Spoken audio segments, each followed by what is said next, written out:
31 seconds, and we're gone for...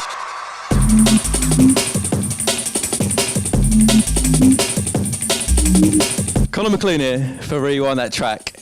Here with Manchester's own, homegrown, the one, the only, Mr. Tonn Piper in Manchester at Pirate Studios. Tonn, how are you? I'm very well, thank you, mate. Yourself? Yeah, absolutely, really, really good. Oh, good. Here, probably coming into, what is it, week 4 now? Week 4. Of the legendary XOYO residency. The only residency to be asked back to XOYO for a second time. How's it been for you so far? You know what? Just like the first time, it's just going off every week. Every week you get a different flavour. And you know what? The atmosphere is just insane in there. Yeah. It's insane. How does it compare to the first time? Is there anything that's changed really in there? I've noticed they've had like a refurb and stuff recently. Has it changed the sort of... Changed the DJ box. And you know what? It's got its own... The first time round had its own character, where you had all the geezers, all the ladies off the scene, DJs, MCs, promoters, all in there, slapping the decks, slapping the DJ box. That was insane, but the whole crowd didn't get the... Andy wasn't in front of him, you know what I mean, for the whole time on the first one. So if you was at the back of the club, you could maybe just make out the DJ box, but not see everything that was going on. Where now, you head on with the crowd, you can see everything in front, everyone gets a perfect view, and it's just going on.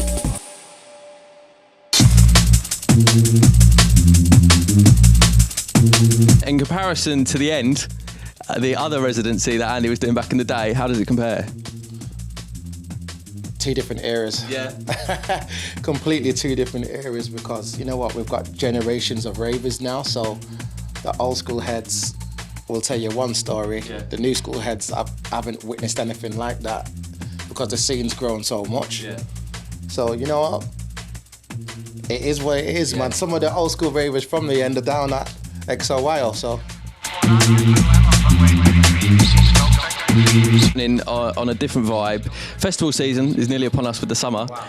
Yeah. Rampage Festival that you and Andy are headlining for. You were there last year, weren't you? 2018. Yeah. 2019, going to be over in Belgium. What's that going to be like for you guys, second year on the row?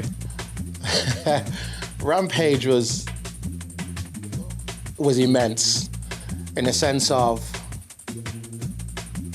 what I had to do was not spoil it for the listeners around the world, because everyone's on different time zones, you know what I mean?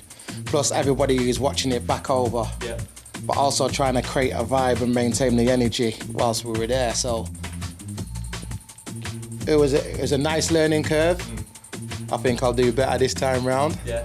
But you know what, it was just all about letting the music breathe, you know what I mean? It's not often you hear Andy do an hour set. That's true, I was going to touch on that. With the old marathon one, so Wembley, was a couple of months ago, Ali Pally back in the day, we've got a 3-hour one coming up as well. How do you pace yourself with something like that? Easy. How I work out a set is it's like a football match. I do it half by half. Yeah? Yeah. Before you know it, 90 minutes is over, roll on to the next match. Yeah. That's how I see it in my head. How does a European sort of crowd differ to a UK crowd at all? It depends where you go. Everybody likes something different, you know what I mean? And the different scenes around, everybody's got their own twist on drum and bass now. So like parts of Holland, you got the noisier boys there, you know what I mean? But in Belgium, they've got a big jump up thing going there as well. So. You know, and it's not even too far, that's neighbouring countries. Yeah. And you kind of have to adapt each time you go to a different place, which, you know what, it's drum on your toes, doesn't it? Keeps it lively, keeps it varied. It's drum and bass, mate, we're touching everything. And we're obviously here in Manchester, Manchester homegrown. How do you think the Manchester sort of soundscape, or how do you think the Manchester music scene has sort of shaped what you've done and shaped your career? Immensely. Look at the badge, mate. Yeah, look at the badge. NCR. Yeah. A little exclusive here. Yeah, a little exclusive, you know what I mean? Rep my own brand and that, you know what I mean? You know what? Yeah, Manchester has made me who I am.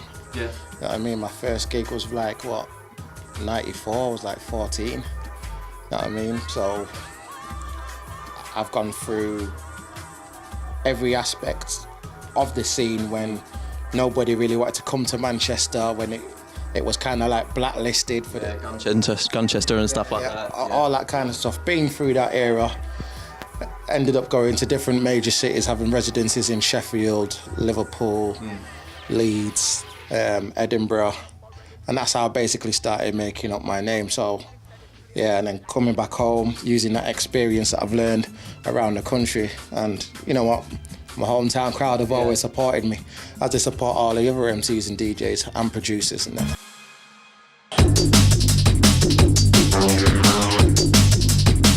And talking on the name thing, I was having a little scroll through the Instagram, and there's a photo of you dunking on there, and you were mentioning about Tonn Piper sorting out the name. Where does the name come from then?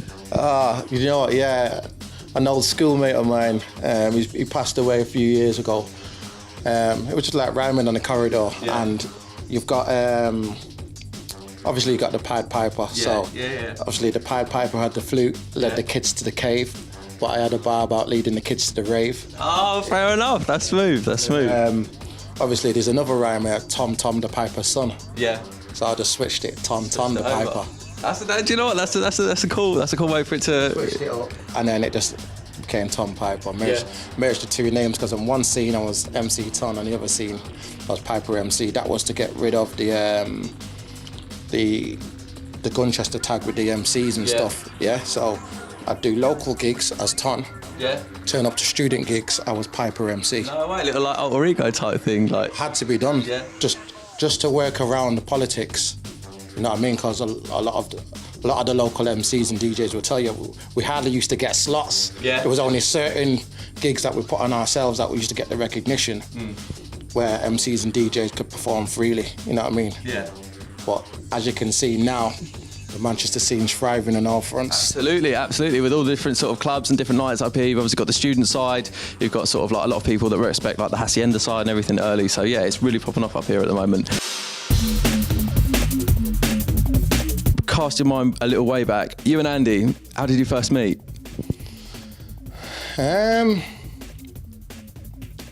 Gosh, that would have been doing gigs up here. Yeah? Yeah.